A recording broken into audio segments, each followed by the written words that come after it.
அகதி திரைப்படத்தின் இயக்குனர் திரு ஷாமி அவர்களை பேசுமாறு மிக பணிவன்போடு அழைத்துக் கொள்கிறோம். உங்களது பலத்த கரவொலியோடு. திரையுலக பிரமுகர்கள் அனைவருக்கும், அனைத்து மீடியாக்களுக்கும் எனது முதல் வணக்கம். எனக்கு அதிகமாக மேடையில் பேசி பழக்கம் கிடையாது. அதுக்கு சொல்லுவாங்க, ஒரு ஓவியர் பேப்பரில் வரைகிறார். அதே ஓவியத்தை அவரை ஒரு செவுத்தில் வரைய சொன்னால் அந்த பேப்பரில் வரைஞ்ச அளவுக்கு அந்த செவுத்தில் வரைய முடியுமா? அது சந்தேகம். ஒரு செவுத்தில் வரைகிறவர் கம்ப்யூட்டரில் வரைய முடியுமா? அது சந்தேகம். ஆனால் செவுத்துலையும் வரைய முடியும், கம்ப்யூட்டர்லையும் வரைய முடியும், சின்ன பேப்பர்லையும் வரைய முடியும். தன்னை நினைத்த நாம என்ன நினைக்கிறோமோ அதை எந்த காலத்திலும் எப்படிப்பட்ட இடத்திலும் அதை நாம நினைச்சபடி ஒரு அழகா கொடுக்கக்கூடிய ஒரு கலைஞர் ஹரிகுமார்.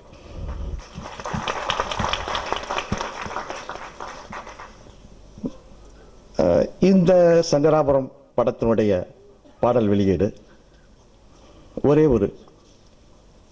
ஒரு சின்ன வரியில சொல்லிடுறேன். இரவு சூரியன் என்னை தேடுதே. இந்த சாங் எனக்கு ரீச் ஆயிடுச்சு. அப்ப அண்ணன் சபீஷ் முரளி அவர்கள் ரீச் ஆயிட்டாங்க. அதுதான் உண்மையான விஷயம். எப்போ ஒரு பாட்டை கேட்ட உடனே அது நம்ம மைண்ட்ல செட் ஆச்சோ அந்த பாட்டு ஹிட். இது நான் அந்த படத்துக்கு இயக்குனருங்கிற ஒரு படத்தினுடைய இயக்குனர்ல ஒரு ஆடியன்ஸ் அப்படிங்கிற முறையில் அந்த படத்தை பற்றி நம்ம இந்த படத்துக்கு இந்த பாட்டு ஹிட். அது எல்லார் மைண்ட்லேயுமே செட் ஆகி போச்சு. அதே மாதிரி டைரக்டர் அண்ணன் நல்லா பண்ணியிருக்காங்க. அந்த ட்ரெய்லர்லாம் பார்க்கும்போது ரொம்ப நல்லா இருக்குது. இந்த படம் மிகப்பெரிய வெற்றி அடையுங்கிற நம்பிக்கை எங்களுக்கு இருக்குது, எல்லாருக்கும் இருக்குது. நல்லா வந்திருக்கு. நம்பிக்கை அப்படிங்கிறது வேற, உண்மைங்கிறது வேற. உண்மையில் நல்லா வந்திருக்கு. நான் திரும்பியும் எனது இந்த படத்தில் நான் ஒரு காதல் அகதிங்கிற ஒரு படத்தை ஒரே ஒரு வழியில் சொல்லிக்கிறேன். ஏன்னா அதை பற்றி நான் அதிகமாக சொன்னால் நல்லா இருக்காது. ஒரே ஒரு கதையை சொல்லி இதில் நீங்கள் ஒரே ஒரு ஆஃப் டிராயர் மொட்டையோடு நடிக்கணும் அப்படின்னு அவர் ஒரே வார்த்தை கேட்டார். நீங்கள் என்னை மொட்டை அடித்து விட்டு ஆர்டிஃபிஷியலாக ஆஃப் டிராயரை போட்டு விட்டு அங்கங்கே ஆளையாக விட்டாதீங்க, கதைக்கு எதுக்கும் சம்மந்தம் இருக்கணும் அப்படின்னார். நான் அப்புறம் கதையை டிஸ்கஸ் பண்ணிட்டேன். எல்லாரும் சொன்ன மாதிரி அவர் பன்முகத்தன்மை கொண்டவர்.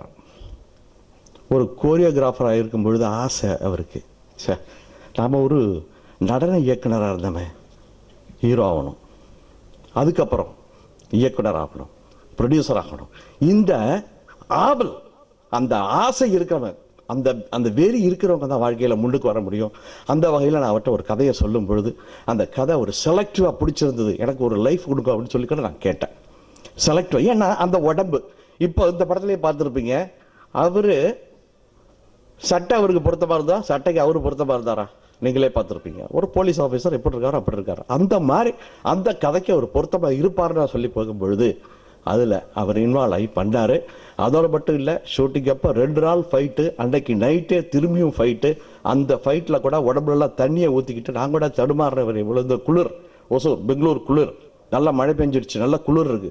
அந்த குளிர்லையும் மேலே மேலே தண்ணியை ஊற்றிக்கிட்டு இதை தண்ணி பத்தாது அப்படிங்கிற உடம்பெல்லாம் ஸ்வெட் பண்ணிக்கிட்டு அவருடைய இன்வால்மெண்ட், அவருடைய அந்த கதை ஜெயிக்கணும். சின்ன டைரக்டராக இருந்தாலும் சரி, பெரிய டைரக்டராக இருந்தாலும் சரி, சின்ன ப்ரொடியூசராக இருந்தாலும் சரி, பெரிய ப்ரொடியூசராக இருந்தாலும் சரி, இது ஜெயிக்கணும். நாம ஜெயிக்கணும், அவங்களுக்கு வெற்றியை கொடுக்கணும், அந்த ப்ரொடியூசருக்கு ஒரு நல்ல வருமானத்தை கொடுக்கணும், அந்த டிஸ்ட்ரிபியூட்டர் நல்லா இருக்கணும், இந்த திரையுலகம் நல்லா இருக்கணும். இதையெல்லாம் அவர் மனசில் வச்சு பண்றாரு. அதோட மட்டும் இல்லை, இந்த படத்தை தயாரித்த, அதாவது ஒரு தயாரிப்பாளர் ஒரு கடவுளுக்கு சமமானவர். ஒரு ரிஸ்கான ஒரு தொழில் அப்படின்னு தெரிஞ்சும் அதுல பணத்தை போட்டு இந்த திரையுலகத்துக்கு இந்த படத்தை நம்ம கொடுக்கணுங்கிற வெறியோட தயாரிப்பாளர்களை நாம கண்டிப்பா தெய்வத்துக்கு இணையா நம்ம கும்பிட்டே கும்பிடணும். இந்த படத்தினுடைய தயாரிப்பாளர் விஜய் சுகுமார் அவர்களை எங்கள் கடவுளுக்கு இணையாக அவரை வைத்து இந்த படம் மிகப்பெரிய வெற்றி அடைய வேண்டும் என்பதோடு மட்டுமல்லாமல் இந்த சங்கராபுரம் ஒரு மாபெரும் வெற்றிபுறமாக இருக்க வேண்டும் என்று கேட்டுக்கொண்டு எனது மனமார்ந்த வாழ்த்துக்களையும் வணக்கங்களையும் தெரிவித்துக் கொண்டு விடைபெறுகிறேன். நன்றி, வணக்கம்.